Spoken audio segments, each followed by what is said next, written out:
Welcome to Saro kitchen. இன்னைக்கு நம்ம கிச்சனில் குக்கிங் ரெசிபிஸ் எதுவும் பார்க்க போகிறதில்ல. கிச்சன்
அளவுக்கு எதுக்கு வருதுன்னா நம்ம டிஷ் வாஷ் லிக்விடும் போட்டிருக்கோம், அதனால தான் இந்த அளவுக்கு நிறைய வருது.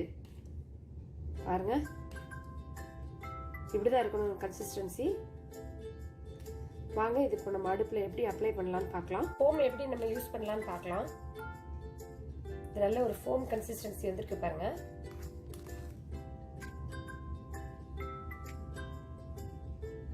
இது நல்லா இந்த கரை இருக்கிற இடத்துல நல்லா போட்டுக்கோங்க.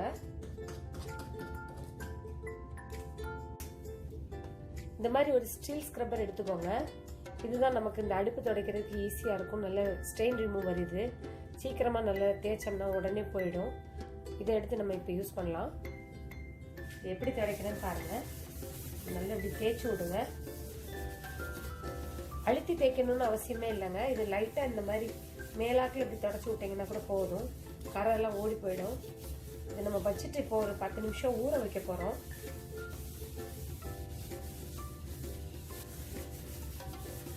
பாருங்க, நான் அழுத்தம் கொடுக்காம தான் தேய்க்கிறேன்.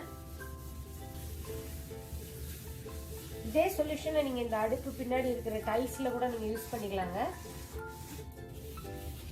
அதுவும் நல்லா கிளீனா பளிச்சுன்னு ஆயிடும். இந்த மாதிரி நீங்க இந்த சொல்யூஷனை நீங்க வச்சு யூஸ் பண்ணலாம். இது ஒரு 10 மினிட்ஸ் நல்லா ஊறட்டுங்க. இப்போ இந்த ஸ்டாண்டு பர்னர்லாம் எப்படி கிளீன் பண்ணலாம்னு பார்க்கலாங்க. அதே சொல்யூஷனை தான் நான் வச்சு யூஸ் பண்ண போறேன். பாருங்க,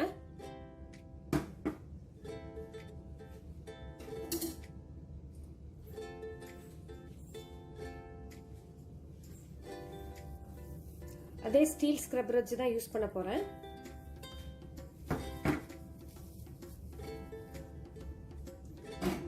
ஸ்டாண்ட் இப்படி எடுத்துக்கோங்க. நல்ல நல்லா கார்னர்லலாம் நல்லா தேய்ச்சி விடுங்க. இங்கே தான் நிறைய எண்ணெய் பிசுக்கெல்லாம் பிடிச்சிருக்கும், கரையாயிடும், அது பிசு பிசுன்னு இருக்கும். அதனால இங்கே நல்லா க்ளீன் பண்ணுங்க. நல்லா அழுத்தம் கொடுத்து தேய்ங்க.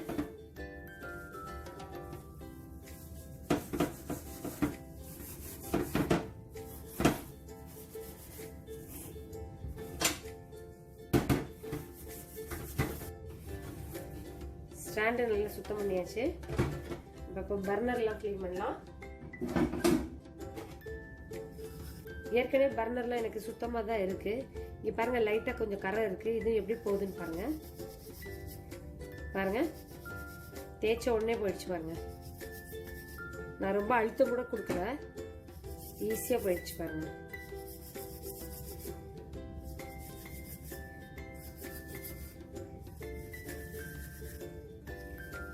வினிகரும் நமக்கு பேக்கிங் சோடாவும் வச்சுருக்கோம்னா வீட்டில், அதை வச்சு நிறைய நம்ம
பாருங்க, நம்ம தண்ணி வச்சு நீட்டாக தொடச்சிட்டோம்.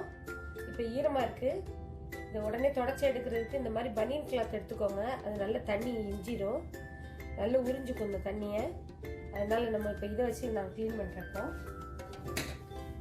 தொடச்சி எடுத்துட்டோம்னா உடனே நம்ம அடுப்பு யூஸ் பண்ணிக்கலாம். உங்களுக்கு இந்த பனியன் கிளாத் கிடைக்கலன்னா உங்களுக்கு காட்டன் கிளாத் வச்சு கூட நீங்கள் யூஸ் பண்ணிக்கோங்க. இதுக்குள்ளெல்லாம் கொஞ்சம் தண்ணி போயிடுச்சுன்னா நீங்கள் க்ளீன் பண்ணணும் இந்த ஹோல்குள்ளெல்லாம். ஏன்னா உங்களுக்கு அடுப்பு சரியாக பற்ற வச்சா எரியாது, இதுக்குள்ளே தண்ணி போயிடுச்சுன்னா. அதனால க்ளீன் பண்ணிக்கணும். அதனால் இதில் உள்ள நுனியை எடுத்து நீங்கள் என்ன செய்யுங்க, இதுக்குள்ளே வச்சு இந்த மாதிரி தொடச்சி எடுத்துக்கோங்க. பாருங்கள், வந்துருச்சு பாருங்கள். இப்போ நம்ம ஸ்டவ்வை எப்படி க்ளீன் ஆகி முகம் பார்க்குற கண்ணாடி மாதிரி இருக்குது பாருங்கள், பளபளன்னு. வெறும் நம்ம 3 பொருட்களை, வீட்டில் உள்ள பொருட்களே வச்சு யூஸ் பண்ணி நம்ம இந்த மாதிரி க்ளீன் பண்ணியிருக்கோம். சூப்பராக க்ளீன் பண்ணிட்டோம் பாருங்கள் 10 நிமிஷத்தில். நீங்களும் இதே மாதிரி ட்ரை பண்ணி பாருங்கள். ட்ரை பண்ணி பார்த்துட்டு உங்களுக்கு இந்த வீடியோ பிடிச்சிருந்துச்சுன்னா லைக் பண்ணுங்கள், கமெண்ட் பண்ணுங்கள், ஷேர் பண்ணுங்கள், சப்ஸ்கிரைப் பண்ணுங்கள். மறக்காமல் பெல் பட்டன் கிளிக் பண்ணுங்கள். அதில் ஆல்ங்கிற ஆப்ஷனை கிளிக் பண்ணிங்கன்னா எங்களோட வீடியோஸ் எல்லாமே உங்களுக்கு உடனுக்குடன் நோட்டிஃபிகேஷனாக வரும். மற்றும் ஒரு இன்ட்ரெஸ்டிங்கான வீடியோவோட உங்களை நான் சந்திக்கிறேன்.